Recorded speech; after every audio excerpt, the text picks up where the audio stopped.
Monsieur le ministre, en fait suñ ko analyser noonu peut-être on verra autre chose mais au-delà c'est quand même ces personnes yoo xamante ne dañuy nekk ci benn camp wax lu leen neex président de la République demain par rapport ak ay élections suñ si génnee on a vu ce qui s'est passé si élections locales yi suñ si génnee dem rallier le camp présidentiel loolu tamit déjà amul apport bu muy indi bu mag peut-être par rapport ak hémicycle bi on a vu 82 83 mais ñeneen ñi ñëwoon ci élections locales yi qu'est-ce qu'ils ont apporté aujourd'hui au président de la République quasiment rien. mën naa la tontu ci loolu parce que da ngay wax ne ñi nga xamante ne xam nga àdduna ak démocratie ak liberté li mu maye mooy nit ñi ngeen am diversité d'opinion parce que nañ bàyyi di wax ànduma ak diw déet on a une diversité d'opinion la preuve ñun ñëpp ay jullit lañ waaye dañu bokk ci ay ngir yu bokkul ñii dañ la naan imam Malik lay topp ñii ne la nangam te teewul ay jullit lañ ñii ne la man lii moo ma doy ci wér de nangam président Pape Diop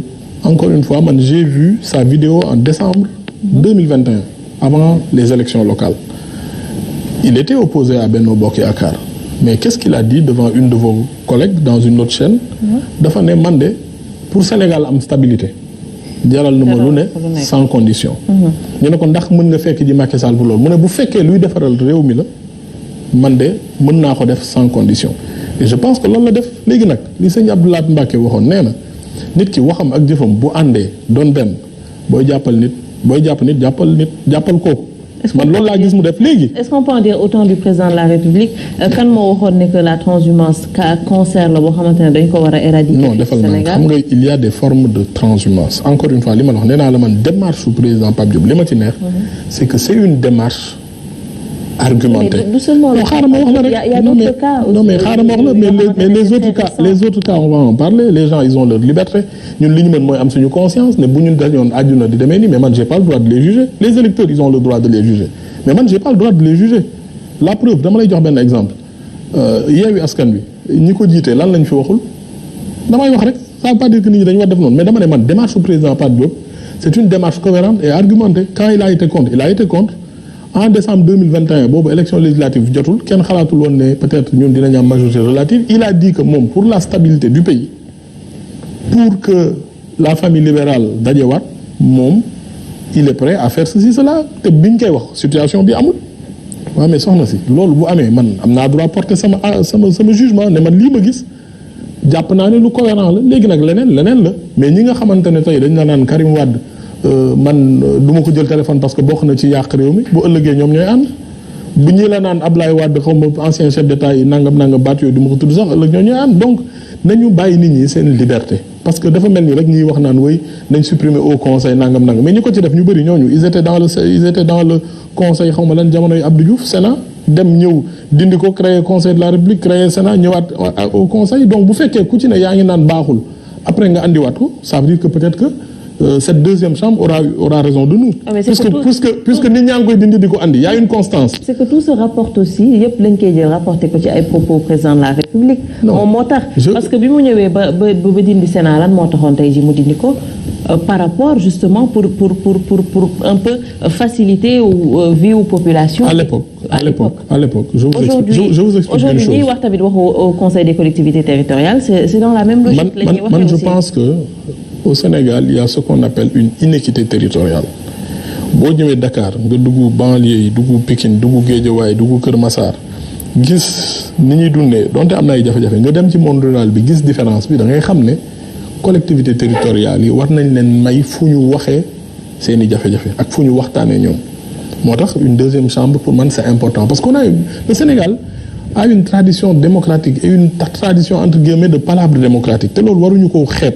nit ñi toog bi ñuy toog di ko waxtaanee di échanger penco boobu nit ñi di def mais c'est un jeu politique n'oublie pas en 2000 le Sénégal c'était 500 milliards de budget et à l'époque il y avait déjà je pense un Sénat ñu jógee foofu ñëw en 2012 on est atteint à 2450 et quelques milliards aujourd'hui on est à 5500 milliards wax dëgg yàlla man de yàlla dimbali na ma peut-être nekk gestionnaire public fekkee lu bëri di siège conseil des ministres 10 milliards bu am une deuxième chambre au Sénégal de budget par année loolu wax dëgg yàlla xeebuma 10 milliards mais du loo xamante ne ça affecte le fonctionnement de l'État du Sénégal année bii c'est plus de 800 milliards de subventions pour que les prix de l'huile du sucre de l'huile du sucre du riz de l'électricité, du gaz, du diesel, pour que ça ne bouge pas. C'est plus de 200 milliards d'augmentation de salaire.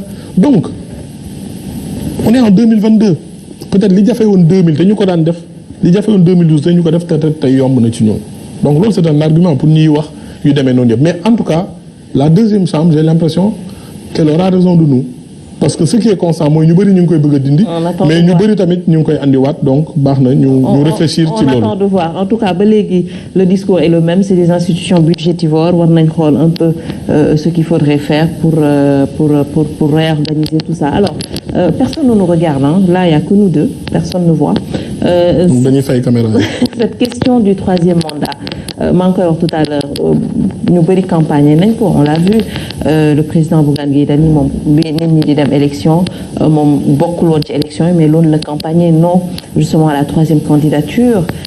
Est-ce qu'on peut dire aujourd'hui, parce que le président de la République n'a jamais été clair sur cette question, est-ce qu'on peut dire que wax boobu dootuñu ko dégg ci et que on n'aura pas dem ba benn instant di xaar président de la République muy poser une troisième candidature? Nee na Aïcha, une candidature à une élection, quelle qu'elle soit, dépend de deux choses.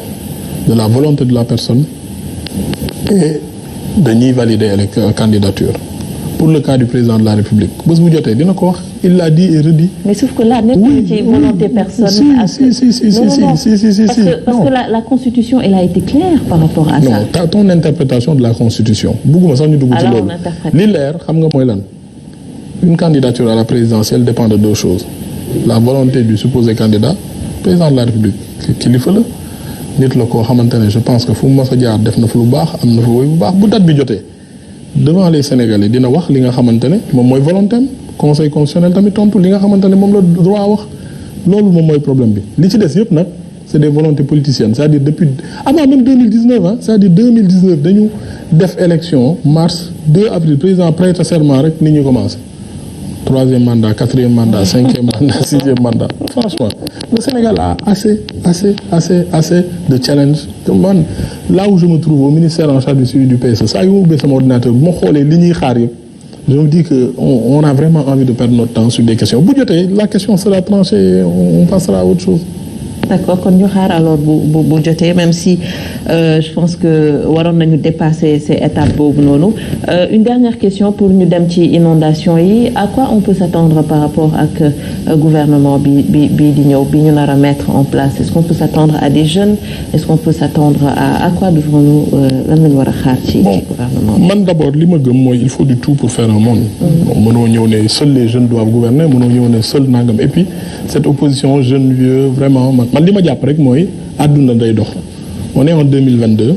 Il faudrait peut-être qu'on adapte notre personnel politique aux enjeux, aux défis de notre temps. 2022 dafa changer. Yaa ngi may tooñ léegi bi ñu yegsee sur la communication gouvernementale, sur le portage des politiques publiques. Loolu yëpp, je pense que c'est des défis de notre temps. Man, je pense par exemple que aujourd'hui on fait face à une opposition